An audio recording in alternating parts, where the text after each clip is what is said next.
What's up, everybody? Welcome back to the channel. I actually have another video planned for tomorrow, but I did just want to get this real quick book haul up. I actually have another book haul planned for tomorrow, as well as another topical video, but I thought we could maybe just kind of relax and do a little quick sort of a voiceover type of video. Hope this is okay with you guys. First thing we picked up was Reflections on the Revolution in France by Edwin Burke, and it's basically a philosophical sort of history study written around the time period of different struggles like the American Revolution, Industrial Revolution, things like that, sort of political essays on how to deal with that in society, how to deal with it intellectually, spiritually.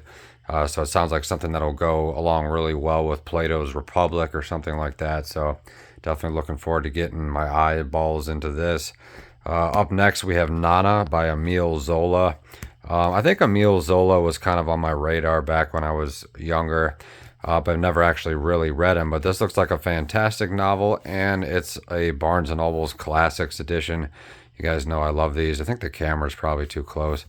But anyway, I'll try to hold it a little farther back. Emile Zola is sort of like a critique on, society and marriage and, a lot of stuff about finding, sexuality and politics and stuff like that. This is written about a woman, so it might be kind of in the vein of like Moll Flanders or something.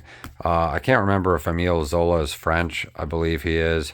I want to say he is. Could be wrong about that, but that's just a beautiful edition. Up next, we have another Barnes & Noble's Classics edition, which you guys know I'm totally collecting these now. It's crazy. Losing my mind a little bit with books. But we have the Paradiso by Dante, which is sort of, it's part of the Divine Comedy, I believe.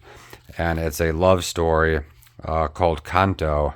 I think that's like sort of the underlying title of the poem, and the whole thing together is considered the Paradiso or something. But anyway, they sort of descend into the underworld, into purgatory with Dante, I believe, and his lover Beatrice.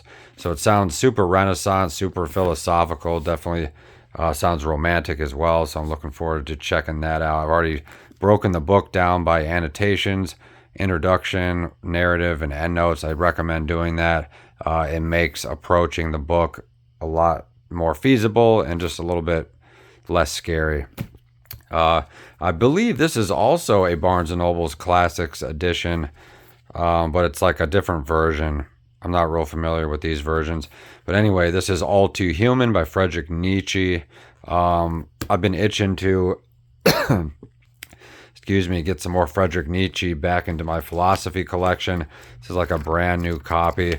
Not super familiar on the narrative of this, but he's sort of ditching his old forms of philosophy and delves more into the world of skepticism, which is a form of philosophy that I'm pretty interested in.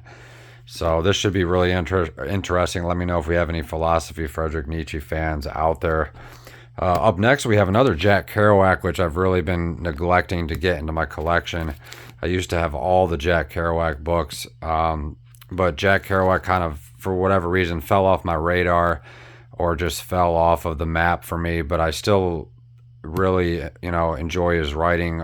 I haven't really had a whole lot of opportunity to explore it lately from an older perspective, but, he's a must-have in every book, collector's edition, especially if you're into, just really beautiful, prosaic, poetic type of writing.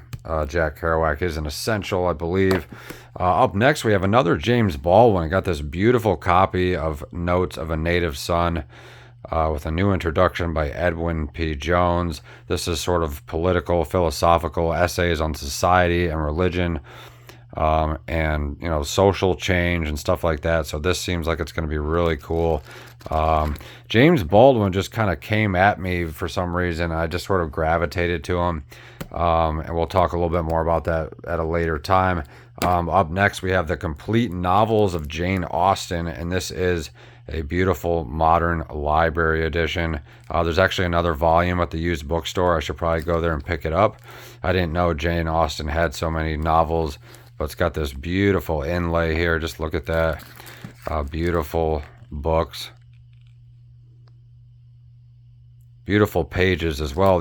My only gripe with this copy is that somebody did bend the spine in here, and I'll show you why you shouldn't do that, especially with a beautiful book like this. I could understand doing it with a paperback, but just look at that. That's just, you know, it happens, but if I had known this was bent like this, I may have not have bought it. But sometimes, you know, you're looking through the bookshelves so fast, you forget to check these things. But you can repair things like this too. But anyway, the literature in general, like I said, we were actually sort of talking about the fact that I didn't have any Jane Austen a couple of weeks ago, and how you know, haven't really had a chance to get into Jane Austen. So this is going to be a great opportunity to do that. This features, let me just get myself together here. So this features Sense and Sensibility, Mansfield Park, as well as Pride and Prejudice, and some other essays, I believe. But this is going to be really nice. If we have any Jane Austen fans out there watching and listening, please let me know and recommend which one to start with. So thank you so much for watching this quick little book haul, and we will see you guys very soon.